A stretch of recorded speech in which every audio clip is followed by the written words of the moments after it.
ابو ہریرہ جو چیز تجھے نفع دے اس کے لیے کوشش کرنا، اللہ سے مدد طلب کرنا، اور پھر ساتھ فرمایا کاہلی نہ کرنا، سستی نہ کرنا. ہاں یہ نہیں ہے کہ محنت کوئی نہیں کیا اور پیپروں پہ دروشی پڑھ کے پھونک آئے ہیں، فیل ہو جاؤ گے انشاءاللہ، کیونکہ ہمارے نبی کی تعلیمات نہیں ہے. یہ گفتگو کرتے ہی چند سیکنڈ کے بعد مرزے کا اپنا پیپر شروع ہو گیا. مولا علی کا قول ہے، میں نے اپنے ارادوں کے ٹوٹنے سے اپنے رب کو پہچانا ہے. سیدنا علی رضی اللہ تعالیٰ عنہ کا یہ قول مرزے نے بارہا بیان کیا ہے کافی ساری ویڈیوز میں، لیکن مرزے نے محنت کر کے اس قول کی سند تلاش کرنے کی ہمت نہیں کی. ہمیں کسی بھی کتاب میں سیدنا علی رضی اللہ تعالیٰ عنہ سے اس قول کا سند کے ساتھ ثبوت کہیں نہیں ملا. مرزے نے جب بھی یہ قول بیان کیا ہے کبھی بھی حوالہ نہیں دیا، جبکہ مرزے کا دعویٰ یہ ہے کہ اس پلانٹ ارتھ پر ریفرنس صرف میں دکھاتا ہوں، علماء تو گپ شپ لگاتے ہیں. اور مرزے کا یہ بھی دعویٰ ہے کہ ہم تو صرف صحیح روایات پیش کرتے ہیں، ضعیف بے سند روایات پیش ہی نہیں کرتے. تو مرزے نے اپنے ہی اصول کے مطابق پیپر غلط حل کیا اور آخر میں پھر دم کیا کیا وہ بھی آپ سن لیں. میں نبی سا ہے ہی کوئی نہیں، تیرے بابے تھے شے ہی کوئی نہیں.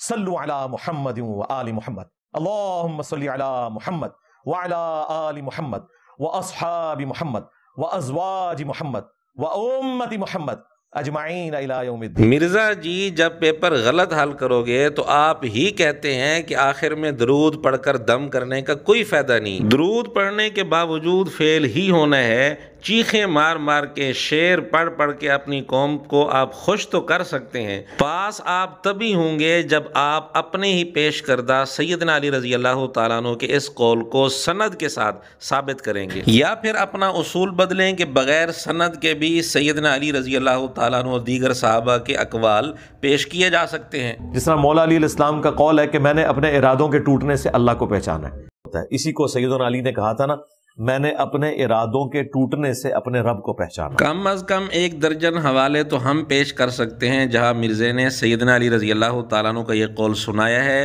لیکن اب تک مرزے نے اس کی سند کا ثبوت کہیں سے بھی پیش نہیں کیا. اب ہم فیصلہ ناظرین پر چھوڑتے ہیں کہ مرزے نے یہ پیپر محنت کے ساتھ حل کیا ہے یا بغیر محنت کے، اور آخر میں درود پڑھ کر دم کرنے کا مرزے کو فائدہ ملے گا یا نہیں. چلیں ایک اور نمونہ بھی ہم پیش کر دیتے ہیں. مرزے نے جس ویڈیو میں پیپر والی بات کی ہے اور درود پڑھ کر دم کرنے والی بات کی ہے، اسی گفتگو کے 5 منٹ کے بعد مرزے نے اپنا ایک عقیدہ بتایا ہے.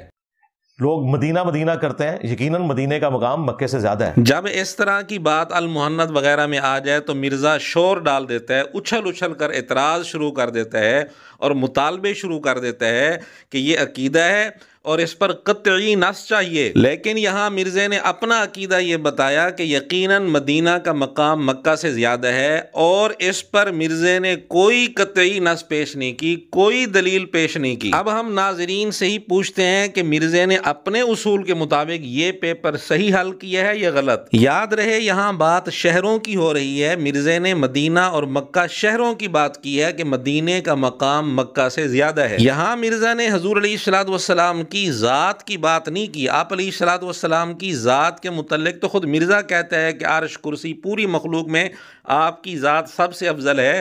یہاں حضور علیہ السلام کی ذات کی بات نہیں ہو رہی، شہر مدینہ اور شہر مکہ کی بات ہو رہی ہے. مرزا کہتا ہے شہر مدینہ کا مقام شہر مکہ سے زیادہ ہے، جبکہ بیت اللہ کعبہ یہ مکہ کا جز ہے، حصہ ہے. اس کے باوجود مرزے نے یہ عقیدہ بتایا کہ مدینہ کا مقام مکہ سے زیادہ ہے. اب ہم مرزے سے پوچھتے ہیں کہ اس پر آپ کے پاس کون سی قطعی نص موجود ہے؟ المحنت میں نبی پاک صلی اللہ علیہ وآلہ وسلم کی قبر مبارک کی فضیلت بیان کی گئی تو مرزا اچھل اچھل کر اعتراض کرنے لگ گیا کہ اس پر قطعی نص پیش کرو، اور مرزے نے وہاں یہ بھی کہا کہ بات قبر مبارک کی ہے، حضور علیہ السلام کی ذات کی بات نہیں. تو ہم بھی مرزے سے یہی سوال کرتے ہیں کہ اب بات حضور علیہ الصلوۃ والسلام کی ذات کی نہیں، مدینہ شہر اور مکہ شہر کی ہے. مرزا اب دلیل پیش کرے، کوئی قطعی نص پیش کرے کہ مدینہ کا مقام مکہ سے زیادہ ہے. چلیں ایک اور نمونہ بھی ہم پیش کر دیتے ہیں اسی ویڈیو سے، اسی جگہ سے جہاں مرزے نے پیپر والی بات کی، درود پڑھ کر دم کرنے والی بات کی. اس گفتگو سے تقریباً 5 منٹ پہلے مرزے نے کیا کہا وہ سن لیں. اسی لیے بخاری شریف میں جو آپ کو کمزوریاں نظر آتی ہیں نا، خامیاں نہیں، کمزوریاں، وہ مسلم شریف میں نظر نہیں آتی، کیونکہ ان کے سامنے بخاری شریف کا ایک پیٹرن تھا انہوں نے اس میں ویلیو ایڈیشن کی. مثلا سب سے بڑی ایک کمزوری ہے بخاری شریف میں، ایک حدیث کے مختلف جو طرق ہیں وہ سکیٹرڈ ہیں پوری بخاری میں. پہلے تو مرزا یہ بتائے کہ کمزوری اور خامی میں فرق کیا ہے، پھر مرزا یہ بتائے کہ کس محدث نے لکھا ہے کہ بخاری کے اندر ایک حدیث مختلف جگہوں پر مختلف طرق سے جو موجود ہے یہ بخاری میں سب سے بڑی کمزوری ہے، کس محدث نے یہ بات لکھی ہے.